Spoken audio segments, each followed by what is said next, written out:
Hello, my name is Paddy Early. I'm a 61-year-old father of 3 and I live in Waterford in Ireland. At the moment in Ireland we're having a debate around the whole issue of abortion. At the moment Ireland is abortion free, and there's pressure on to loosen the rules on that.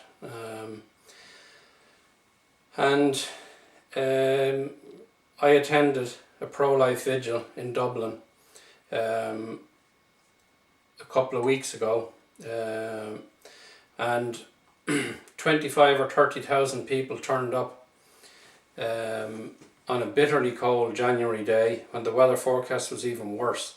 So clearly it stirred something in the consciousness of a lot of people, and I couldn't understand. I knew I needed to go, but I didn't really understand what it was about, but at the vigil anyway, a woman called Bernadette Goulding from womenhurt.ie spoke about the devastating impact that abortion has on the lives of the women. And a couple of days later I came across a guy called Nick Vujicic, who's one of the most inspirational guys in the world as far as I'd be concerned at the moment. He has no arms, no legs, and yet he is such an inspirational guy.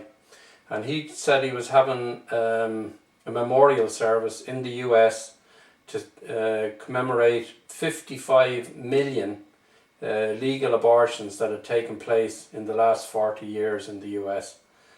And when I heard these figures I was absolutely shocked. So then I went looking at the figures. The UK figures in the same 40-year period are in excess of 8 million. And in that 40-year period, well in excess of 200,000 Irish women have had abortions. So it seems to me like there's a dichotomy here. We love babies. All of us love babies. A day-old baby, a month-old baby, a 9-month-old baby. We love them because we can see them in front of us. But we seem to be able to disconnect in our own minds the fact that a baby in fetus is not visible, it can't be held except by the parents that can feel the living life. And we seem to think that, or a lot of people do, that abortion is an easy option. But as that lady from womenhurt.ie pointed out, it is anything but. So then I started thinking well, there's probably been 100 million abortions in the last 40 years. And that means that the lives of those 100 million ladies have been drastically affected. And that impacts on everybody. It impacts on other kids they have, on relationships they have, because it's a dark secret. And in Ireland we know an awful lot about dark secrets, because we've had the mother and baby scandals going way back. We've had incest, we've had child abuse scandals, and we know that they're dark secrets and that the only thing that will free them up is the light of God coming in on it.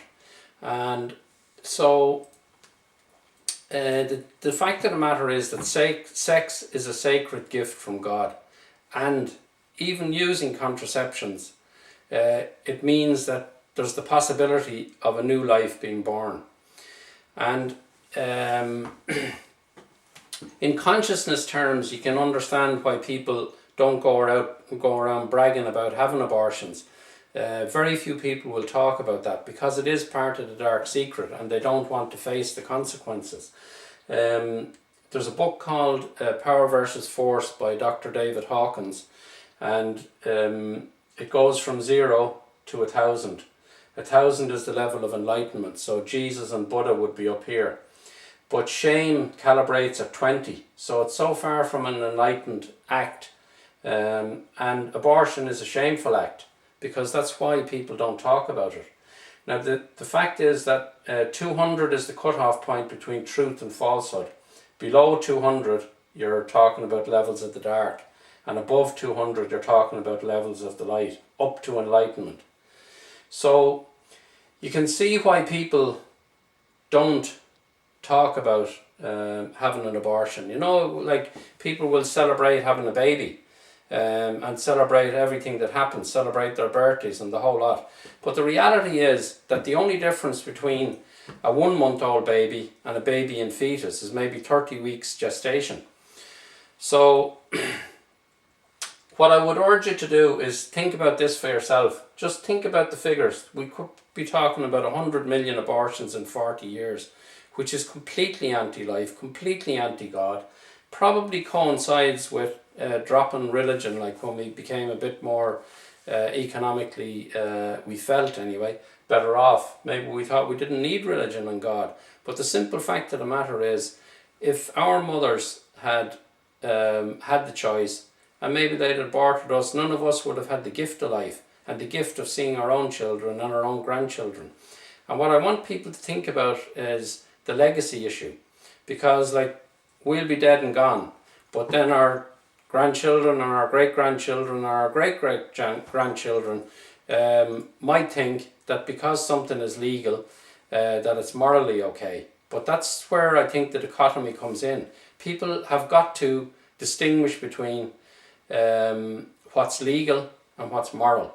And what's just because abortion is legal in the US and the UK and loads of other countries doesn't mean that it's morally correct. It's completely anti-God, completely anti-life, and it simply is a shameful act. And we need to think about that in a meaningful sort of way.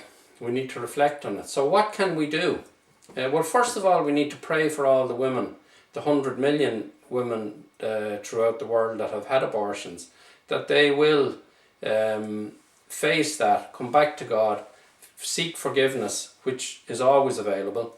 Contact your local TDs to say you simply don't want Ireland to be an easy option for abortion. And even to put in suicide, to me, is just complete, that's just opening the door a crack. And if we do that, in 30 years time we'll have abortion freely available. So this is a kind of a line in the sand that we have to draw. If you know anybody that's been affected by, that has had an abortion or even might be considering an abortion, put them in touch with womenhurt.ie. Really brilliant pair of women that are running that. And talk to your children, because about the sacredness of life, about the fact that like a sexual act can result in a baby being conceived, and that the baby is a living, viable part of the human race the minute it's conceived, and that abortion is simply not an option, and that even if they're using contraceptions, it doesn't guarantee that there won't be a living birth come out of it. So I think we need to raise our own level of consciousness. Like we need to start, and that's through prayer and through community action, loving one another, because love is 540. And that if we stop and reflect and think and pray about it, I think that we'll do the right thing, and we'll make sure that our TDs don't just railroad something through. Because I know Enda Kenny is not happy about this. You can see it in his body language when he talks on telly about it. So that's what I have to say about it. Thank you. Bye bye.